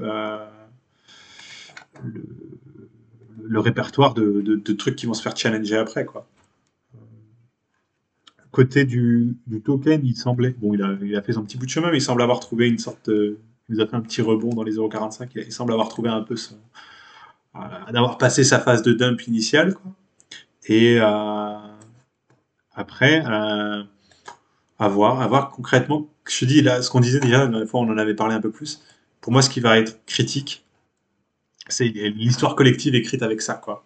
C'est-à-dire là, pour l'instant, tu as les gens qui sont vérifiés, ok, une fois qu'ils sont vouch, c'est des vrais humains associés à une adresse unique, et ils ont leur petit, pas forcément petit, c'est quand même 24 UBI par jour à 60 cents l'unité, l'UBI maintenant. Donc ils ont une petite rémunération pour être entrés dans le système, un revenu de base universel. Mais je pense que la question, tu vois, c'est plus qu'est-ce qui va se passer après, quoi. Est-ce que, est-ce que on, comment dire, est-ce qu'il va vraiment y avoir de l'adoption? Enfin, comment on va le mettre comme ça?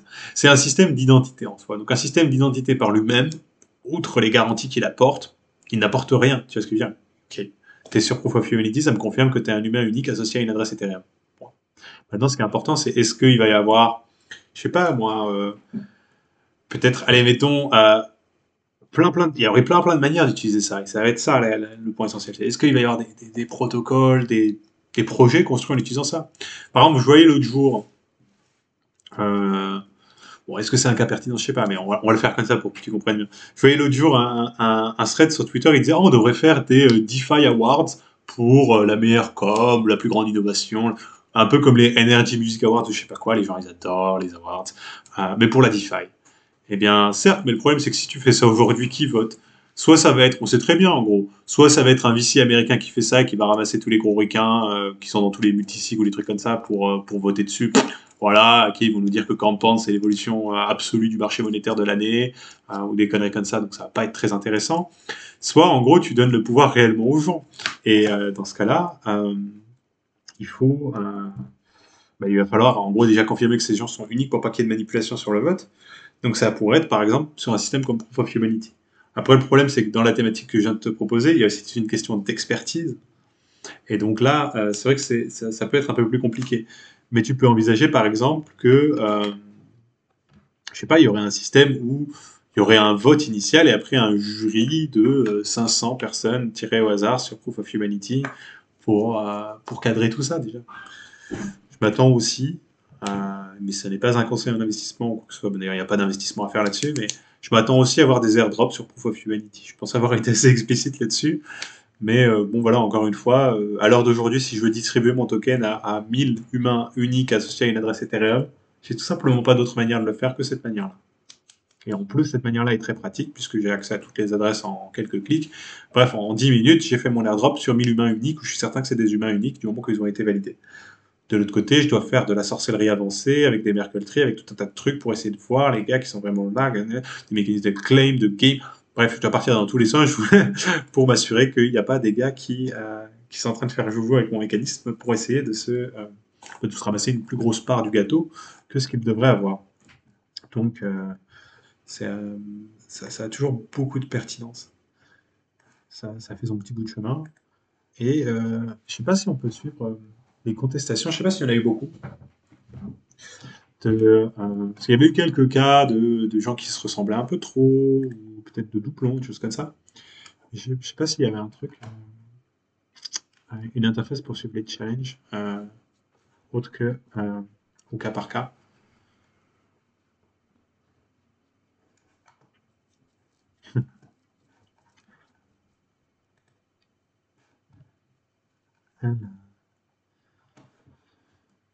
Mon interview avec Chris Blake, oh, ça remonte un peu ça. Ça doit être sur son tweet, sur son YouTube, si je te dis pas de bêtises, Benoît. Normalement. Bon, attends, c'est ça prend 2 secondes. Normalement, il garde tout sur son YouTube. Mais c'était il y a quelques semaines, donc il va falloir un peu remonter les archives, je pense. Ouais, tu le trouveras là-dedans. Je te laisse voir. Ouais, il a été prolifique. Ah non. Ah zut, attends. Ah, ah. Ah oui, c'était peut-être sur son Twitter, Periscope, je sais pas quoi là. Après, on avait parlé de quoi? On avait parlé des audits en DeFi, de transparence. Ah, je sais plus trop. C'était une discussion assez intéressante. C'était, ouais, c'était sur Twitter, t'as pas tort. Periscope là. Mais Peut-être en remontant ses tweets, si tu tiens vraiment à voir cette interview-là, en remontant ses tweets et tu devrais la trouver.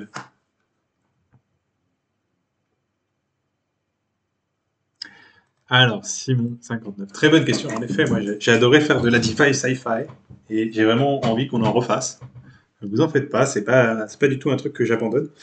Je sais pas, je pense que c'est la conjonction de plusieurs choses. On peut faire un peu le bilan ensemble d'ailleurs, vu que a priori vous avez dû être pas mal à les voir, à voir ce premier épisode. Je pense que j'ai mis un peu trop de cadre sur le premier épisode, on va le dire comme ça, avec toute cette idée de faire des prompts avant et tout ça. Et bien que ça nous ait aidé à lancer le premier épisode, je pense que ça a fait un peu peur aux gens. Aussi parce que Manu nous a sorti une histoire assez délirante et extrêmement bien ficelée. Et du coup, je crois que ça a fait un petit effet mettre la barre haute et maintenant, il n'y a pas trop de gens qui sont chauds pour venir passer après ça. Après, il faut aussi être conscient que c'est un investissement en temps conséquent de préparer un truc pareil. Et donc, j'essaie de voir comment on pourrait avoir quelque chose d'un peu plus organique et fluide, quoi, disons. Quelque chose qui serait pas aussi, qui serait pas un tel engagement pour les gens qui y participent et idéalement un peu plus ouvert. Donc on va y revenir, on va y revenir, mais il faut vraiment qu'on trouve une formule plus digeste quoi, pour les gens qui y participent. Et je vous rappelle que bon, les participations sont ouvertes, hein, donc si vous voulez euh, venir nous conter des histoires de sci-fi DeFi ou proposer des scénarios, n'hésitez pas. Mais ça, ouais, c'est peut-être un truc qu'on va reprendre pareil, on fera une petite section sympa sur le nouveau Discord pour essayer de structurer ça bien et d'avoir un truc propre. Mais c'est pas forcément facile à équilibrer, quoi. Parce que oui, tout le monde aime les belles histoires bien conçues. On voit même sur le premier live, c'est-à-dire qu'on a essayé un peu deux approches où Manu avait un truc un peu plus structuré. Et honnêtement, en réécoutant, c'est quand même largement plus digeste et compréhensible que ma tentative de freestyle à partir d'une sorte de plan assez lâche. Donc c'est pas facile en soi de raconter une histoire en live, surtout quand ça part en DeFi. Peut-être que le modèle est même dans l'autre sens en soi, hein. Peut-être que le modèle c'est une sorte de writing prompt, donc purement à l'écrit, de science-fiction DeFi. Les gens écrivent différents, s'ils veulent participer, ils écrivent des scénarios, mais purement écrits. Et après, ils peuvent venir, on fait des lives de temps en temps, où ils peuvent eux-mêmes venir le lire s'ils souhaitent le lire. Mais s'ils ne préfèrent pas, alors je peux lire leur texte, en les attribuant bien sûr. Peut-être quelque chose comme ça, tu vois. C'est assez ouvert en soi. Hmm. J'ai pas encore les réponses, mais ça me tient à cœur aussi, t'inquiète pas, je n'abandonnerai pas cette affaire-là. C'est juste une sorte de... je concentre les efforts pour l'instant, mais je pense que c'était un truc vraiment pertinent et sympa. Et ouais, j'aimerais bien faire d'autres lives un peu différents comme ça aussi, on verra. Je réfléchis à un truc un peu... Petite surprise, un petit live un peu spécial. Euh, une autre forme de marathon, on pourrait le dire comme ça. Donc ça, c'est à voir.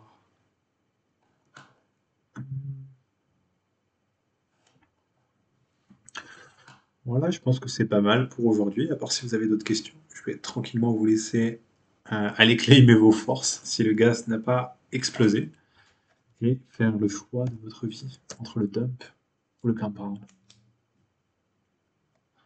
Ça va, c'est pas trop dégueu.